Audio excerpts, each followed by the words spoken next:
Monsieur Duquet, my personal attorney. What's your interest in a man who's been dead almost 30 years? I'm interested in his son, Lucas Hayes. I'm sorry? He had them killed, and I'm going to find him. I have no connection with Lucas Hayes. I was wondering the same thing. Mr. Fall's past relationships are no one's concern.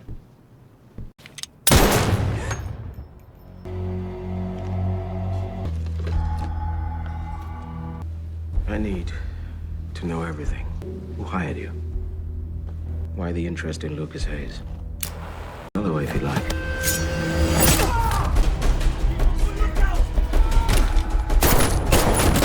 The film opens in Vietnam 1991. Moody Dutton, a notorious assassin cloaked in black, silently enters an apartment scattered with bodies from a gang execution. As he collects cash, a faint noise from the closet halts him, his eyes narrowing and alert. Moody approached the closet, gun ready. Inside, a frightened girl named Anna aimed a broken gun at him. He gently disarmed her, coaxed her out, and led her to safety. 30 years later, a panicked gangster stormed a hotel where Anton, the boss's son, was thought to be. After hours of unanswered calls, the man, furious and desperate, burst into Anton's room, finding only Anton's friend Valley. The truth hit: Anton was kidnapped. The kidnappers soon demanded $3 million for his release. With no choice, he agreed to the exchange. At the tense meeting point, armed thugs surrounded a blue truck only to find it empty. They dragged out the driver, revealing Anna, now grown, and after a search, took her to the boss's villa. At the villa, Anna was thrown before Don Pra, the ruthless crime lord. He punched her hard, dropping her to her knees, then coldly ordered, "Bring the cash." He warned that even if she complied, they'd hunt and kill her and her boss without mercy. Yet Anna stood fearless. Meeting Don Prea's gaze, Anna said coldly, "I'm not here for the money." Before he could react, she plunged a hidden knife into his throat and swiftly killed 2 guards, sparking chaos. Leaving the cash as a message, she walked out while an unseen sniper picked off pursuing guards one by one, securing her escape. Anna quickly jumped into the gangster's truck and sped away. Nearby, Moody had Anton tied and hidden in the forest. After securing the scene, Moody joined Anna, discarded his rifle in a lake, and confirmed the mission with his client. Moments later, the payment arrived just as agreed. The next day, Anna returned to her bookstore, a perfect cover for her assassin life. After work, she found rare, calm baking pastries to celebrate Moody's 70th birthday. That evening, she drove to his villa, greeted by his caretaker. The surprise was set, but Moody reacted unexpectedly, attacking with his drone and rejecting the birthday celebration. Unfazed, Anna calmly offered a pastry and urged him to make a wish. She then gifted him a flying Vitar once owned by Albert King, a cherished figure in his life. Yet Moody's persistent cough revealed his declining health. Moody declined all help and led Anna to his hidden hideout beneath a shed. Using a USB pendant, he accessed his main computer. Afterward, he revealed he'd bought the building housing her bookstore. It was now hers. He then tasked her with finding an old associate, Lucas Hayes, trusting she could handle the mission. Anna agreed and visited her friend Benny's dry cleaning shop, a front for his hacking. She asked him to track Lucas Hayes. The next day at the bookstore, a man browsing rare books quickly shifted focus to Anna, handing her a business card from Michael Rembrandt.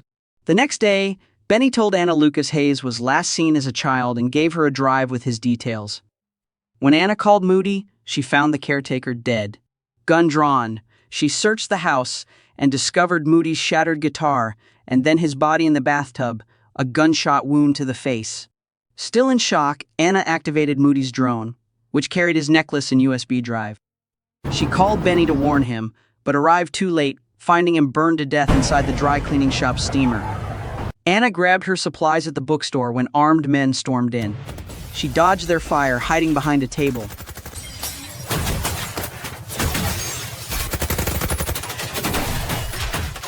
Thinking she was dead, one checked and was shot in the head.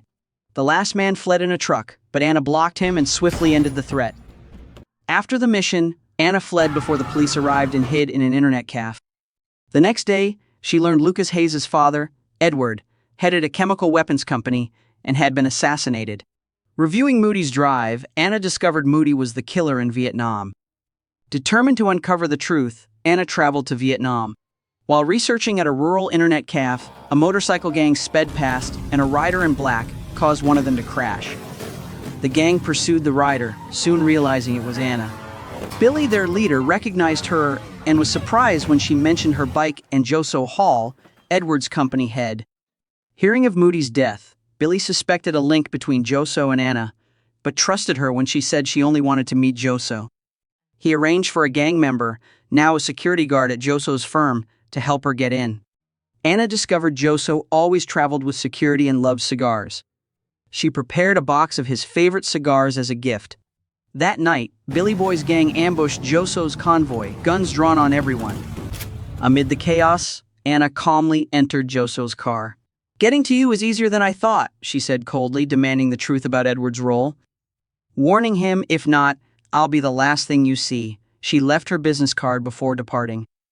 Joso, worried Anna was tracking him, called her, but she assured him she sought only information on Lucas, Edward's son. Reluctantly, he agreed to meet with his lawyer. Anna bypassed security and entered the office where Joso and lawyer Duke awaited. Anna immediately demanded Joso reveal what he knew about Lucas, blaming him for the deaths of 3 friends.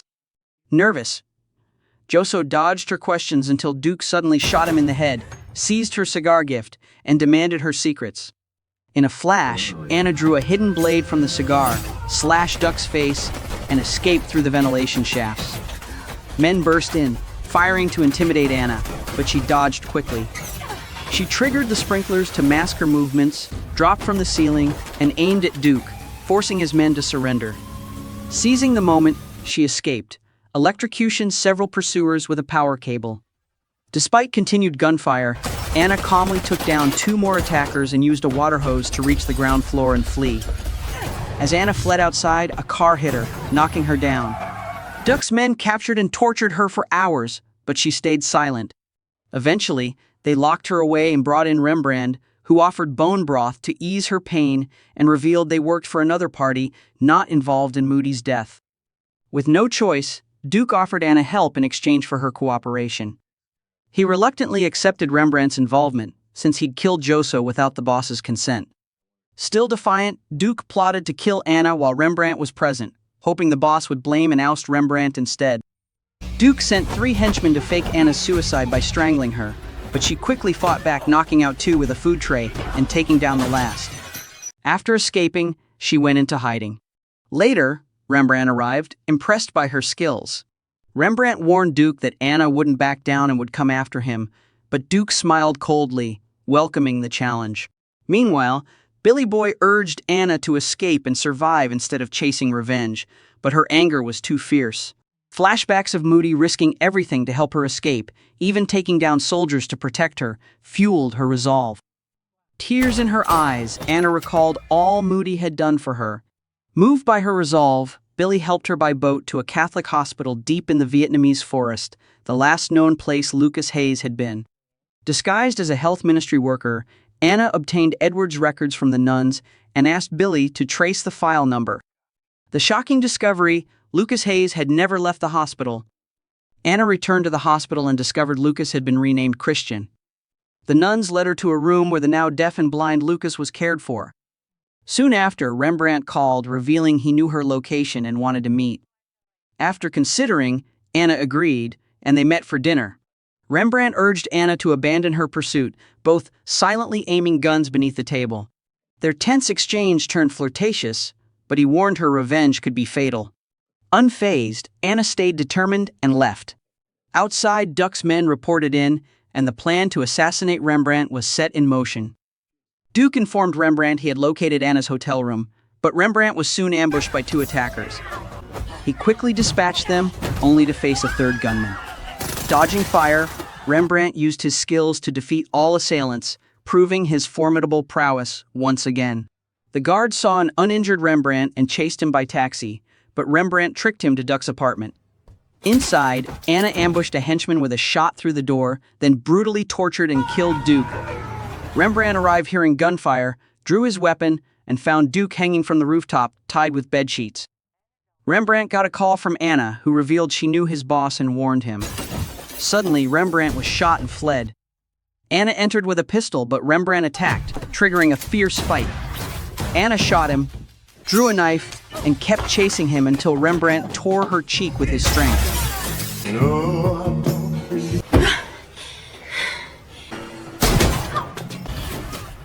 Moody confessed he faked his death by disguising himself at the mansion. They soon learned Rembrandt's boss was hosting a lavish charity event, and Billy Bob confirmed their ally knew Anna's plan and expected her to appear that day. The mansion was tightly secured with sniffer dogs, drones, and patrol boats on high alert. Inside the tense ballroom, Rembrandt moved casually across the dance floor, watching for Anna, who had slipped in disguised as a waitress.